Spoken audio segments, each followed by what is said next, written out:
Hello friends. मैं हूं राजीव शाक्या और आप देख रहे हैं राजीव शाक्या ट्यूटोरियल। आज के इस वीडियो में हम स्टार्ट करेंगे लिनक्स ऑपरेटिंग सिस्टम के बारे में। तो आइए देर ना करते हुए चलते हैं अपने टॉपिक की तरफ। तो लिनक्स ऑपरेटिंग सिस्टम आज हम स्टार्ट कर रहे हैं क्योंकि आने वाले जो टूल्स हैं जिनको हम सीखने वाले हैं, जैसे कि डॉकर, कुबरनेटिस, एंसिबल, एडब्ल्यूएस, इन सभी चीजों में हमें लिनक्स को किस तरीके से लिनक्स की कमांड को हिट किया जाता है, फायर किया जाता है और किस कमांड का क्या पर्पस होता है, ये सारी चीजें आना हमारे लिए बहुत ज्यादा जरूरी हो जाता है। उससे पहले मैं आपको थोड़ा सा ये जरूर और बता देना चाहूंगा कि लिनक्स ऑपरेटिंग सिस्टम सीखना किन लोगों के लिए जरूरी है। लिनक्स ऑपरेटिंग सिस्टम जो स्कूल गोइंग स्टूडेंट्स हैं, 9th क्लास से लेकर 12th क्लास तक के बच्चे हैं, जिनके सब्जेक्ट में एक कंप्यूटर सब्जेक्ट होता है और उसमें ऑपरेटिंग सिस्टम में लिनक्स ऑपरेटिंग सिस्टम उनको सिखाया जाता है, तो उनके लिए ये ट्यूटोरियल हमारा यूजफुल है। ये ट्यूटोरियल उन लोगों के लिए भी यूजफुल है जो लोग B BTech, software engineering diploma या इस तरीके का कुछ भी टेक्निकल स्टडी कर रहे हैं, तो उनके लिए भी लिनक्स ऑपरेटिंग सिस्टम को सीखना समझना बहुत ज्यादा जरूरी हो जाता है। क्या लिनक्स ऑपरेटिंग सिस्टम सीखना केवल टेक्निकल लोगों के लिए जरूरी है? जी नहीं, बिल्कुल नहीं। अगर आप बीए, बीकॉम, बीएससी कर रहे हैं और आप अपना करियर जो है वो टेक्निकल लाइन में बनाना चाहते हैं, तो भी आपके लिए ये सीखना बहुत ज्यादा जरूरी हो जाता है। ये उन लोगों के लिए भी जरूरी है जो अभी एक कोई नॉन टेक्निकल जॉब कर रहे हैं, लेकिन अब आगे से अपना करियर टेक्निकल लाइन में बनाना चाहते हैं। उनके लिए भी ये सीखना बहुत ज्यादा जरूरी हो जाता है। तो फर्क इस बात से बिल्कुल नहीं पड़ता कि आप अभी क्या हैं, अभी आप टेक्निकल हैं, अभी आप नॉन टेक्निकल हैं, इस बात से फर्क नहीं पड़ता। फर्क इस बात से पड़ता है कि आप आगे क्या बनना चाहते हैं। अगर आप एक टेक्निकल लाइन में अपने करियर को स्विच करना चाहते हैं, एक नई दिशा देना चाहते हैं, तो ये लिनक्स सीखना एक फाउंडेशन है। क्योंकि इस लिनक्स को सीखने के बाद मैं आगे डेवॉप्स के टूल जैसे कि डॉकर, कुबरनेटिस, एंसिबल, जेनकिंस, ये सारी चीजें जो हैं हम सीखेंगे। एडब्ल्यूएस क्लाउड के बारे में हम सीखेंगे। यकीन मानिए कि आपको बहुत ही आसानी से ये सारी चीजें समझ में आने वाली हैं। बहुत ज्यादा डिटेल में इस टॉपिक को हम नहीं ले जाएंगे, क्योंकि अभी सिर्फ हमें उतना समझना है जितना सीख कर हमारे अंदर कॉन्फिडेंस डेवलप हो और डे टू डे लाइफ में, इंडस्ट्री में यूज होने वाली कमांड्स को हम यूज करेंगे, हम सीखेंगे। लेकिन कमांड्स पर जाने से पहले हमें कुछ इसके बेसिक थ्योरेटिकल नॉलेज होना ज्यादा जरूरी हो जाता है। बिना उसके हमारा एक फाउंडेशन जो है वो, हमारा एक जो बेस है वो तैयार नहीं हो पाता है। तो आइए थोड़ा सा थ्योरेटिकल नॉलेज के बारे में जान। पहला ही क्वेश्चन है कि लिनक्स क्या है।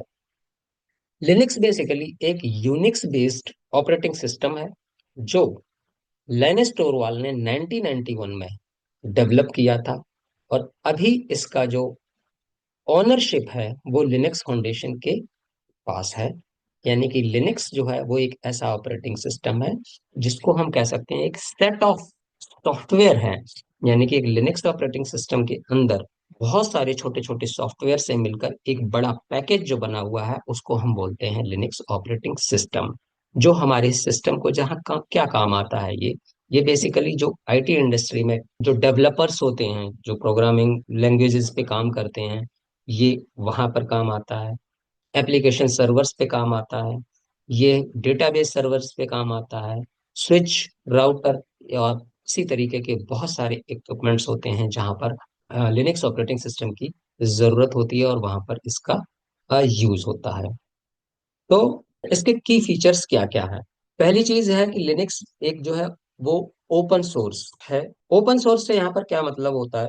ओपन सोर्स से मतलब है कि इसका जो कोड है, इसकी जो प्रोग्रामिंग लैंग्वेज है, इसके बैकएंड पे जो प्रोग्राम लिखा गया है, वो सारा ही का सारा कोड वो ओपनली सभी के लिए फ्रीली अवेलेबल होता है। ओपन सोर्स से कहते हैं। अब फ्रीली अवेलेबल है तो उसका करेंगे क्या? मान लेते हैं कि आप एक डेवलपर हैं और आपकी कोई एक एप्लीकेशन है जिसको आप एक एक ऐसे ऑपरेटिंग सिस्टम पर चलाना चाहते हैं जो जो अभी मार्केट में अवेलेबल नहीं है। तो आप क्या कर सकते हैं कि इस सोर्स कोड को उठाकर, जो कि फ्री ऑफ कॉस्ट अवेलेबल है, आप अपनी एप्लीकेशन के अकॉर्डिंग इसके अंदर मॉडिफिकेशंस कर सकते हैं। तो इसको बोलते हैं कि आपने उसको कस्टमाइज कर दिया ऑपरेटिंग सिस्टम को। तो इस ऑपरेटिंग सिस्टम का लिनक्स के ओपन सोर्स होने का यही एक सबसे बड़ा बेनिफिट है कि इसमें अलग अलग कंपनियां या अलग अलग लोग इसके सोर्स कोड को उठाकर मॉडिफाई करके और एक नया ऑपरेटिंग सिस्टम डेवलप कर सकते हैं, और किया भी गया है, जो कि हम आगे आने वाली स्लाइड्स में हम पढ़ेंगे। तो पहली चीज हो गया कि ये एक ओपन सोर्स है। दूसरा, इसका जो फीचर है वो है मल्टी यूजर और मल्टी टास्किंग को सपोर्ट करता है। मल्टी यूजर का मतलब है एक ही बार में एक ही सिस्टम पर कई सारे लोग एक्सेस लेकर काम कर सकते हैं। कि एक एक मान लेते हैं कोई एक सर्वर है, उस पर सर्वर पर 100 लोग एक साथ काम कर रहे हैं। मल्टीटास्किंग मतलब एक समय में एक से ज्यादा काम सर्वर पर चल रहे हैं। तो इस तरीके के फीचर को भी ये सपोर्ट करता है। अगला क्या है? Security and stability. ये काफी सिक्योर माना जाता है virus malware point of view से, उनकी थ्रेट्स के पॉइंट ऑफ व्यू से। लिनक्स ऑपरेटिंग सिस्टम काफी लाइट वेट होता है और एफिशिएंट होता है, और ये कस्टमाइजेबल होता है। जैसा कि अभी हमने बताया कि ये एक ओपन सोर्स है, और ओपन सोर्स को उठाकर इसकी प्रोग्रामिंग में अपने हिसाब से इसको चेंज करके हम कस्टमाइज कर सकते हैं। अब जब सॉफ्टवेयर जब ये कस्टमाइज हो जाता है, उसको हम बोलते हैं कि उसका एक अलग डिस्ट्रीब्यूशन आ गया, एक अलग फ्लेवर आ गया। यानी कि जो बेस यूनिक जो लिनक्स ऑपरेटिंग सिस्टम था, उसको अगर किसी कंपनी ने उठाकर एक अपना अलग ऑपरेटिंग सिस्टम बना दिया, तो उसको हम कहते हैं लिनक्स का एक दूसरा डिस्ट्रीब्यूशन आ गया। जैसे कि उबुंटू है, उबुंटू भी एक लिनक्स का ही डिस्ट्रीब्यूशन है। सेंट ओएस है, डेबियन फैमिलीज के लिनक्स है, काली लिनक्स है, रेड हैट है। ये क्या है? ये सारे ही के सारे हमारे लिनक्स ऑपरेटिंग सिस्टम के क्या है? डिस्ट्रीब्यूशंस हैं या फ्लेवर्स हैं। कमांड लाइन इंटरफेस यहाँ पर आपको मिलता है काम करने के लिए। जीयूआई भी होता है, काफी सारे फ्लेवर्स में जीयूआई भी मिलता है आपको। पॉपुलर लिनक्स डिस्ट्रीब्यूशंस, जैसे कि अभी हमने बताया कि डिस्ट्रीब्यूशंस क्या होते हैं। जो हमारा लिनक्स होता है, उसी लिनक्स में अगर हमने मॉडिफाई करके उसको कस्टमाइज करके एक अलग ऑपरेटिंग सिस्टम तैयार कर दिया है, तो उसी को हम डिस्ट्रीब्यूशंस या फिर उसके फ्लेवर्स बोलते हैं। जैसे उबुंटू हो गया, डेबियन हो गया, सेंटोस हो गया, रेड हैट हो गया, काली लिनक्स हो गया। तो ये सभी क्या है? इसके डिस्ट्रीब्यूशंस हैं।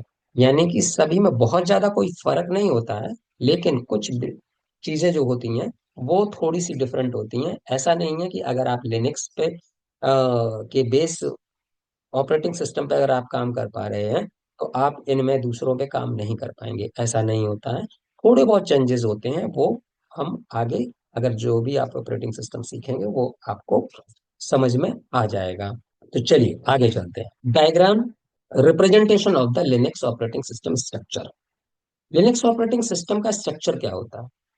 इसमें लिनक्स ऑपरेटिंग सिस्टम में सबसे नीचे आप देख रहे होंगे हार्डवेयर, हार्डवेयर के ऊपर कर्नल, कर्नल के ऊपर शेल, शेल के ऊपर सिस्टम, और सिस्टम के ऊपर है यूजर एप्लीकेशन। यानी कि इसी स्ट्रक्चर पर जो है ऑपरेटिंग सिस्टम इस तरीके से काम करता है। जो हमारा हार्डवेयर होता है, यानी हार्डवेयर से मतलब हमारा अपना सिस्टम, जिसके अंदर सीपीयू होता है, रैम होता है, हार्ड डिस्क होता है, नेटवर्किंग डिवाइसेस, ये सारी चीजें होती हैं। अब जब उस हार्डवेयर के ऊपर हम एक ऑपरेटिंग सिस्टम डालते हैं, ऑपरेटिंग सिस्टम डालते हैं तो ऑपरेटिंग सिस्टम के अंदर होता है कर्नल। तो वो कर्नल का क्या काम होता है? वो कर्नल जो है इंस्टॉल्ड होता है हमारे हार्डवेयर के ऊपर। तो वो क्या करता है? वो प्रोसेसेस के लिए काम आता है, मेमोरी मैनेजमेंट में काम आता है, फाइल सिस्टम और डिवाइसेस हैंडल करने के काम में आता है। ठीक है। अब उसके ऊपर होती है शेल, शेल के ऊपर सिस्टम लाइब्रेरीज होती हैं, और फिर होता है हमारा यूजर एप्लीकेशंस होती हैं। यानी कि कोई भी एप्लीकेशन, यानी कि कोई कमांड अगर हम रन कर रहे हैं, तो वो सबसे पहले उसको उसको बोला जाता है, वो एक एप्लीकेशन है। CLI हमने ओपन किया या वेब ब्राउजर कोई ओपन किया, ये सारे एग्जांपल लिखे हैं ब्रैकेट्स के अंदर, आप देखेंगे। GUI हो गया, CLI हो गया, वेब ब्राउजर हो गया, ये क्या है? ये यूजर एप्लीकेशंस हैं। तो यूजर एप्लीकेशन जब हम कोई भी रन करते हैं, तो वो सिस्टम लाइब्रेरीज की हेल्प लेकर एक शेल के अंदर उन सबको परफॉर्म करेगा। शेल कह सकते हैं कि एक स्पेस होता है जिसके अंदर ये सारे टास्क परफॉर्म होते हैं। शेल कई तरीके के शेल होते हैं, जैसे बैश शेल हो गया, जेट शेल हो गया, के शेल हो गया, फिश हो गया, SH शेल होता है। तो वो शेल के अंदर ये परफॉर्म हो गए, और शेल कर्नल के साथ इंटरेक्शन करेगा। कर्नल से कहेगा कि भाई हमें ये प्रोग्राम चलाना है। कर्नल उस प्रोग्राम को चलाने के लिए जो भी रिसोर्सेज की रिक्वायरमेंट होगी, यानी कि CPU, RAM, hard disk, network, या और भी कोई चीज की जरूरत होगी, वो हार्डवेयर के साथ इंटरेक्ट करके उस एप्लीकेशन को इन सभी चीजों को प्रोवाइड करने का काम करता है। तो इस तरीके का ये ऑपरेटिंग सिस्टम का स्ट्रक्चर होता है। चलिए, मैं उम्मीद करता हूं कि आपको ये चीज समझ में आ गई होगी, और अगर नहीं भी आई है, कोई दिक्कत वाली बात नहीं है। आप कमेंट सेक्शन में आप इसको जरूर अपनी क्वेरी को डालिए। मैं आपकी क्वेरी का जवाब जरूर दूंगा। अब आइए जान लेते हैं कि आखिर ये कर्नल क्या है। हमने ऑपरेटिंग सिस्टम के बारे में तो हम समझ रहे थे कि ऑपरेटिंग सिस्टम एक ऐसा सॉफ्टवेयर है जो हमारे अपने हार्डवेयर पर इंस्टॉल किया जाता है, तब हम उस हार्डवेयर को यूज कर पाते हैं किसी भी एप्लीकेशन को रन करने के लिए। लेकिन अब ये कर्नल क्या आ गया, ये नई चीज क्या है?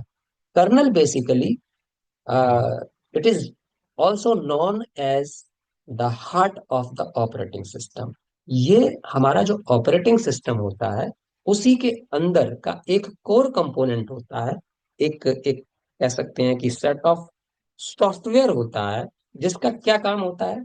CPU, memory, processing and the device communication, इन सभी को मैनेज करता है। बेसिकली कर्नल जो होता है वो हार्डवेयर और हमारी जो एप्लीकेशन होती है, उसके बीच में एक ब्रिज का काम करता है। उनके ऊपर, उन दोनों के बीच में कम्युनिकेशन स्टेब्लिशमेंट का काम करता है।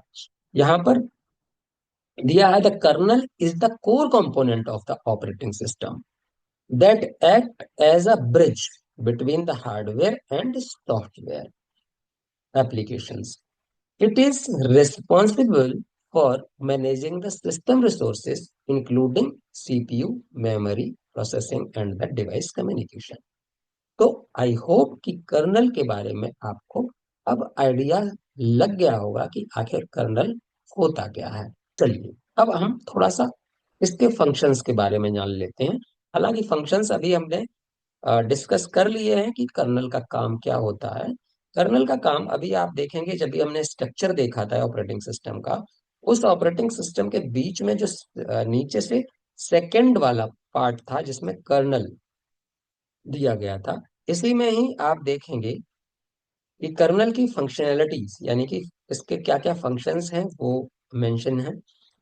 प्रोसेस मैनेजमेंट है, मेमोरी मैनेजमेंट है कि कोई एप्लीकेशन अगर चल रही है तो उसको कितनी मेमोरी की जरूरत है, उस मेमोरी अलॉट करना। CPU मैनेजमेंट है, फाइल सिस्टम है, नेटवर्किंग है। ये सारे काम जो हैं वो कर्नल के होते हैं, जो कर्नल करके देता है। चलिए, ये सारी बेसिक चीजें हो गई ऑपरेटिंग सिस्टम के बारे में। अब हमें जानना जरूरी होगा लिनक्स के फाइल सिस्टम हायरार्की के बारे में। ये हमें जानना इसलिए भी जरूरी हो जाता है कि हमें ये पता होना चाहिए कि लिनक्स का जब ऑपरेटिंग सिस्टम हम किसी अपने सिस्टम पर इंस्टॉल करते हैं, तो उसके अंदर कुछ फाइल्स, कुछ डायरेक्टरीज क्रिएट हो जाती हैं। उन डायरेक्टरीज में किस डायरेक्टरी का क्या रोल होता है, उसकी क्या फंक्शनैलिटी होती है, वो जानना हमारे लिए बहुत ज्यादा जरूरी हो जाता है। वो जरूरी इसलिए भी हो जाता है कि जब भी आप इंटरव्यू के लिए जाएंगे, तो इंटरव्यूअर आपकी नॉलेज को चेक करने के लिए आपसे पूछ सकता है कि बिन डायरेक्टरीज का क्या काम होता है, या फिर एस बिन डायरेक्टरीज का क्या काम होता है, या दोनों में बिन और एस बिन डायरेक्टरीज में फर्क क्या होता है, या टेम्प डायरेक्टरी किस लिए होती है, या माउंट डायरेक्टरी किस लिए होती है, ईटीसी डायरेक्टरी में क्या होता है।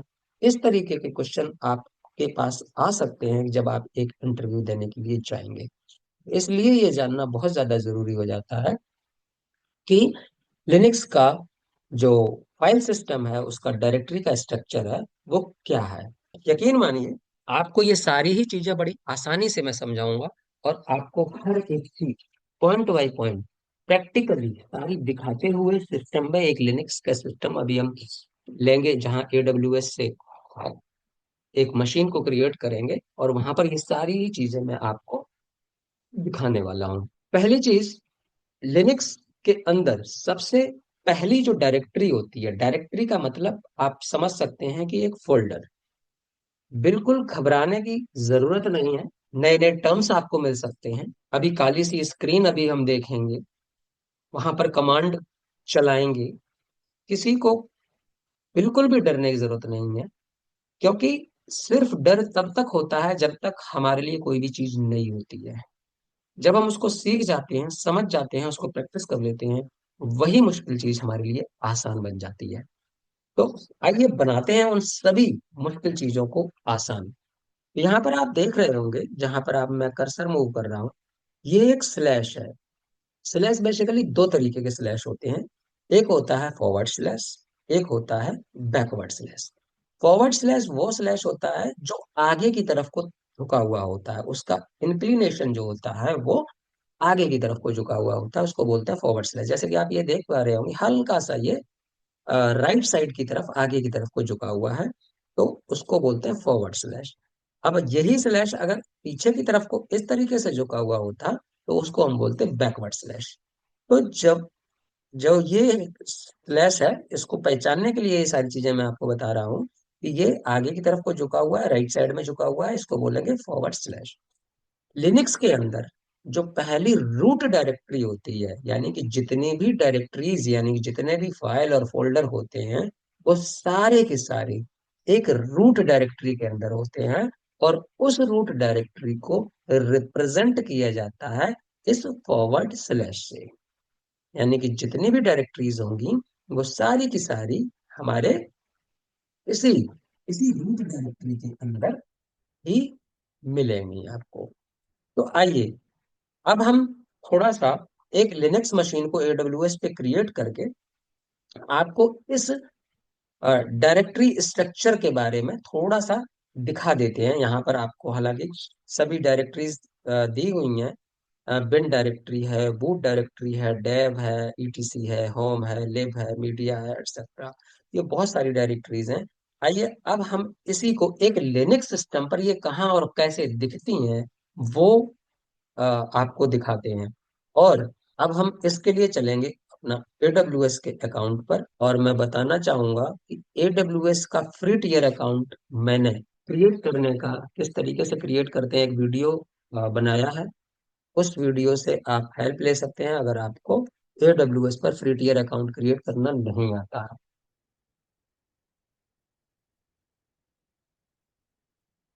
साइन इन,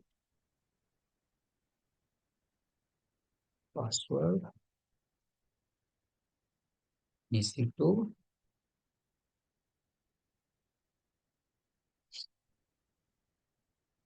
डैशबोर्ड, मशीन लर्निंग है। चलिए मैं इसको बंद कर देता हूँ, इससे आपको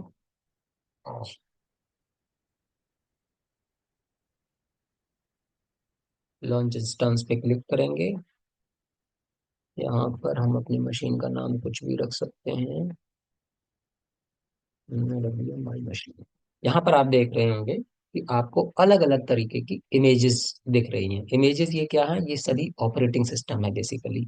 आप यहाँ पर अमेजन की लिनक्स देख सकते हैं, यहाँ पर उबुंटू देख सकते हैं, यहाँ पर आप रेड हैट देख सकते हैं, सूजे देख सकते हैं।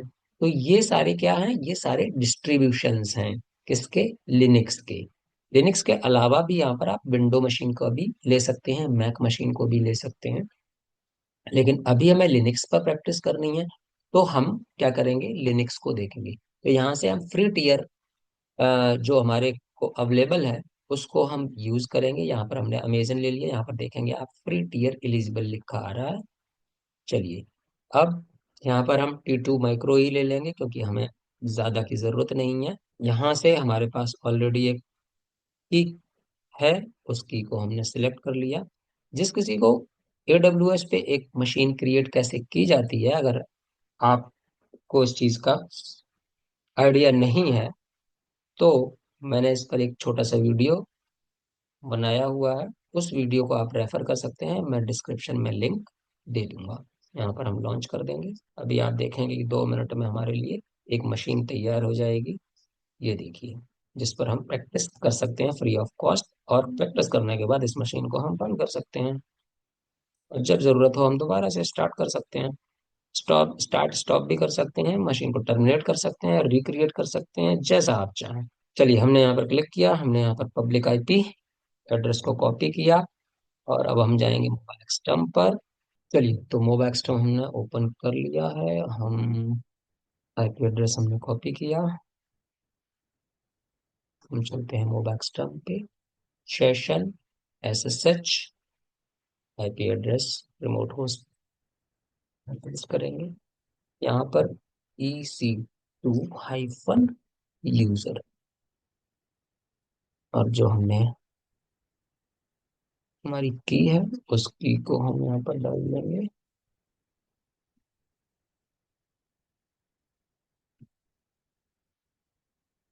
लीजिए, हमारा लिनक्स मशीन तैयार है, रेडी है, एक्सेस हमने कर लिया है। अब बात आती है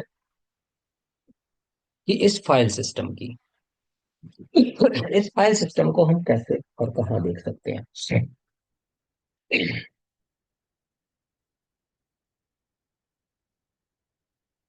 sudo bash, अभी ये क्या होता है sudo bash को हम बाद में देखेंगे, बचेंगे इस पर डिस्कशन करेंगे पूरा। ओके, एक कमांड होती है LL, और हमने कहा कि आप हमें दिखाइए लिस्ट। LL का मतलब होता है लॉन्ग लिस्ट। एक लिस्ट दिखाइए इस रूट डायरेक्टरी के अंदर। रूट डायरेक्टरी यानी कि /, ये जो /, है ये क्या है? हमारा रूट डायरेक्टरी है। इस रूट डायरेक्टरी के अंदर आप देखेंगे वो सभी फाइल्स हैं जो हमने यहाँ पर प्रेजेंटेशन में मेंशन की हुई थी, जैसे कि डेव, etc, होम, ऑप, बिन, एसबिन, ये सभी डायरेक्टरीज यहाँ पर आपको मिलेंगी। तो ये होता है लिनक्स का फाइल सिस्टम। तो यहाँ पर हमें याद रखना ये जरूरी है कि अगर ये /, है तो इसका मतलब ये एक रूट डायरेक्टरी को रिप्रेजेंट कर रहा है। लेकिन अगर यही /, एक ही एक से ज्यादा जगह पर आता है, जैसे कि मान लेते हैं कि कोई हमने कमांड लिखी CD, हमने लिखा होम, हमने लिखा राजीव। हो सकता है आपको ये अभी छोटा दिखाई दे रहा हो, मुझे इसका साइज इंक्रीज कर देते हैं थोड़ा सा, अभी विजिबिलिटी थोड़ी सी क्लियर होगी। तो यहाँ पर अगर हम LL रूट करते हैं, तो आप देखेंगे कि ये जो है ये क्या है, हमारी एक रूट डायरेक्टरी को रिप्रेजेंट करता है। और इस रूट डायरेक्टरी के अंदर आपको ये सभी डायरेक्टरीज मिलेंगी। यानी कि हमारी पेरेंट डायरेक्टरी कौन सी हो गई? रूट डायरेक्टरी, और उसके अंदर ये सारी डायरेक्टरीज हो गई। अब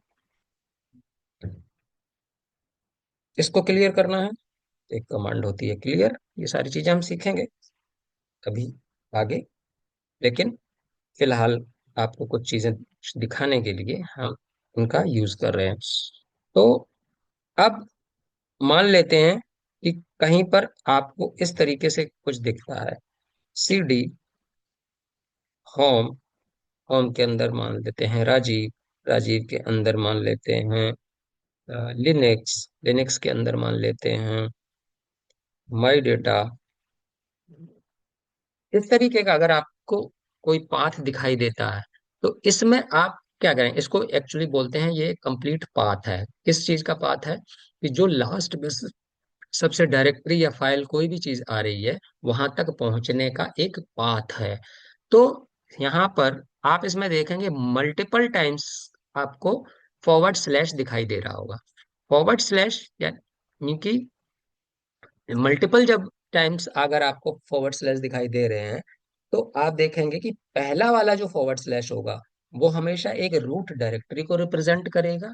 उसके बाद के जितने भी फॉरवर्ड स्लैश हैं, चाहे ये होम के बाद आया, राजीव के बाद आया, लिनक्स के बाद आया, ये सारे के सारे ही सेपरेटर कहलाते हैं। सेपरेटर कहलाते हैं। ध्यान रखना कि पहला जो फॉरवर्ड स्लैश होगा वो होगा रूट डायरेक्टरी को रिप्रेजेंट करेगा, और फिर उसके बाद ये सारे क्या होंगे, सेपरेटर्स होंगे। बस ये एक छोटी सी चीज मुझे ये बतानी थी यहाँ पर। तो चलिए इसके बाद हम बैक टू द टॉपिक चलते हैं। ये चीज मुझे शो करनी थी आपको, तो वो मैंने आपको यहाँ पर एक्सप्लेन कर दी है। तो हमारी ये क्या हुआ, एक रूट डायरेक्टरी हो गई, उस रूट डायरेक्टरी के अंदर ये सारी डायरेक्टरीज हैं। अब इन सभी डायरेक्टरीज का क्या काम है, कैसे कैसे, वो सारी आइए फटाफट से देख लेते हैं। फिर हम अपने प्रैक्टिकल सेशन को जो है स्टार्ट करेंगे। चलिए अब बात आती है एस बिन डायरेक्टरीज। लिनक्स के अंदर नॉर्मली दो तरीके के यूजर होते हैं। एक होता है एक नॉर्मल यूजर होता है, और एक होता है रूट यूजर होता है, जिसको हम सुपर यूजर भी कहते हैं। तो ऐसी कमांड्स, ध्यान से समझिएगा, ऐसी कमांड्स जो सिर्फ और सिर्फ सुपर यूजर ही यूज चला सकते हैं, यानी कि रूट यूजर ही यूज कर सकता है, वो सभी कमांड जो होती हैं वो एस बिन के अंदर होती हैं। System binaries, sbin stands for system binaries, यानी कि जो सिस्टम बाइनरीज होती हैं वो एक सुपर यूजर ही चला सकता है। ठीक है, ये हो गया हमारा एस बिन। यहीं पर अगर बिन की बात करें, बिन हालांकि नेक्स्ट स्लाइड में आएगा, लेकिन बिन डायरेक्टरीज के अंदर भी कमांड्स होती हैं, लेकिन उसके अंदर वो कमांड होती हैं जिनको एक नॉर्मल यूजर भी चला सकता है। यानी कि बिन के अंदर जो प्रेजेंट होगी फाइल्स, वो नॉर्मल यूजर और सुपर यूजर, क्योंकि सुपर यूजर तो सब कुछ यूज कर सकता है, सारा कुछ चला सकता है। तो नॉर्मल यूजर और सुपर यूजर या रूट यूजर दोनों ही बिन कमांड्स को, बिन के अंदर होने प्रेजेंट कमांड को चला सकते हैं, जबकि एस बिन के अंदर, सिस्टम बाइनरी के अंदर की कमांड्स को नॉर्मल यूजर नहीं चला सकता है। ये फर्क होता है। होती दोनों में कमांड्स ही हैं। एस बिन के अंदर भी कमांड्स होंगी और बिन के अंदर भी कमांड्स होंगी, लेकिन एस बिन सिर्फ सुपर यूजर के लिए होती हैं, रूट यूजर चला सकता है।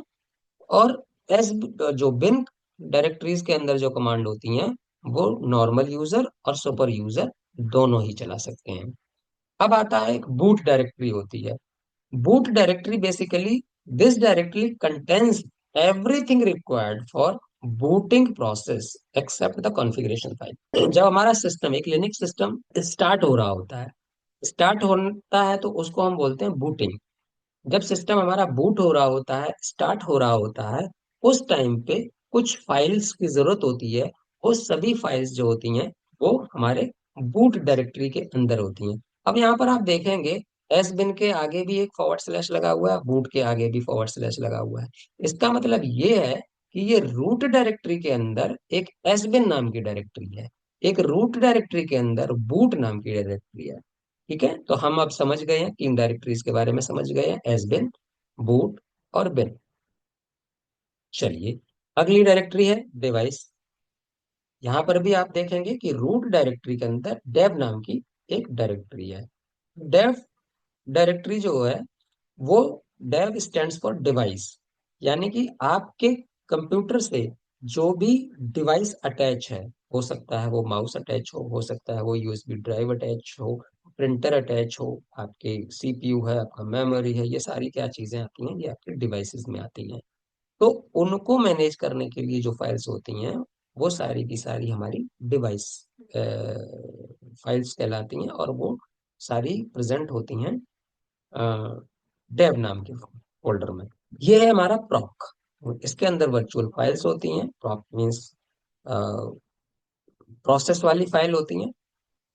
The proc directory contains the directory and files, reports, system information and the status. सबसे important ETC directory. ETC directory के अंदर सभी कॉन्फ़िगरेशन, सिस्टम के कॉन्फ़िगरेशन फाइल जो होती हैं वो सारी की सारी ईटीसी डायरेक्टरी के अंदर प्रेजेंट होती हैं। जब आप सिस्टम में जाएंगे, आप अभी अभी हम दिखाएंगे चलकर फिर से लिनक्स सिस्टम पर इन सभी डायरेक्टरीज के अंदर क्या क्या मौजूद है। अभी फिलहाल थ्योरेटिकली ये जान लेते हैं कि किस डायरेक्टरी का क्या एक पर्पस है। Home directory. होम डायरेक्टरी जब भी यूजर कोई क्रिएट किया जाता है, तो जब कोई नॉर्मल यूजर होता है, वो नॉर्मल यूजर हमारा होम डायरेक्टरी के अंदर क्रिएट होता है। सारी लाइब्रेरीज फाइल्स लिब डायरेक्टरीज के अंदर मिलती हैं। माउंट डायरेक्टरी के अंदर एक वॉल्यूम किस तरीके से माउंट किया जाता है, उसके लिए एक अलग से माउंट डायरेक्टरी दी जाती है। ये सारी चीजें हम सीखेंगे आगे। रूट डायरेक्टरी के अंदर रूट यूजर की डिटेल रहती है। और टेम्प डायरेक्टरी एक ऐसी डायरेक्टरी होती है जिसके अंदर कोई भी यूजर जो है वो अपना टेम्परेरी डेटा को रख सकता है। अब यहाँ पर ये है शॉर्ट में सारी समरी। तो आइए जो चीजें अभी हमने यहाँ पर देखी अपना फाइल में, आइए उन्हीं सभी चीजों को हम यहाँ पर एक बार देखते हैं। एल। अब अगर हम CD ETC में जाएं, अभी हम ETC के अंदर हैं। एक PWD कमांड होती है जिसको हम बताएंगे आगे, लेकिन धीरे धीरे आप सीखते चलिए। तो ये आपको बताती है प्रिंट वर्किंग डायरेक्टरी, यानी कि आप किस डायरेक्टरी में अभी मौजूद हैं वो आपको दिखाती है। तो ये आपको बता रहा है कि यहाँ पर जो आउटपुट दिया है, आपको कहा है कि ये रूट डायरेक्टरी के अंदर आप ETC के अंदर अभी मौजूद हैं। अगर हमने कहा था कि ETC एक क्या है, एक कॉन्फ़िगरेशन फाइल इसके अंदर होती हैं। तो अगर हम यहाँ पर LL करें यानी कि लिस्ट करें, तो हमें यहाँ पर जो भी हमारी कॉन्फ़िगरेशन, सिस्टम की कॉन्फ़िगरेशन फाइल्स होती हैं वो सारी की सारी आपको यहाँ पर मिलेंगी। इसी तरीके से अगर मैं CD स्पेस डॉट डॉट एक स्टेप पीछे आ जाऊं, फिर से PWD करूं, तो आप देखेंगे अभी मैं कहाँ हूं, रूट के अंदर हूं। अगर मैं यहाँ पर दोबारा से LL करूंगा तो हमें रूट के अंदर होने वाली सभी डायरेक्टरीज दिखाई देंगी।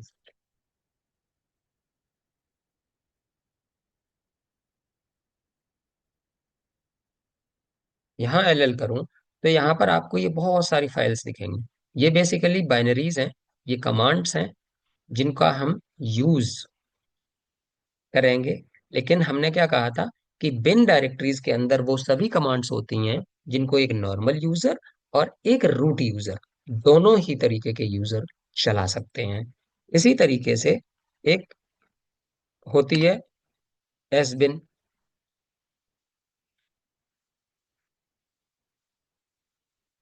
यहाँ पर जो कमांड मौजूद होंगी वो सिर्फ और सिर्फ एक सुपर यूजर यानी कि एक रूट यूजर जो होगा वही यूज कर पाएगा।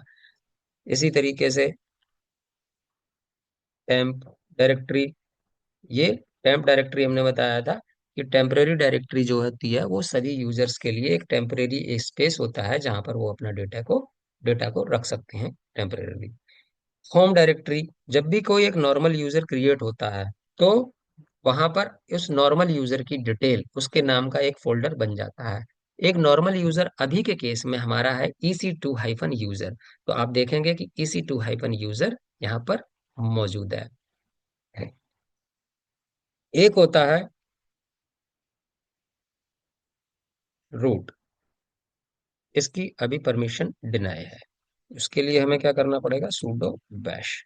हमें रूट की परमिशन चाहिए होगी तब हम उस पर जा पाएंगे।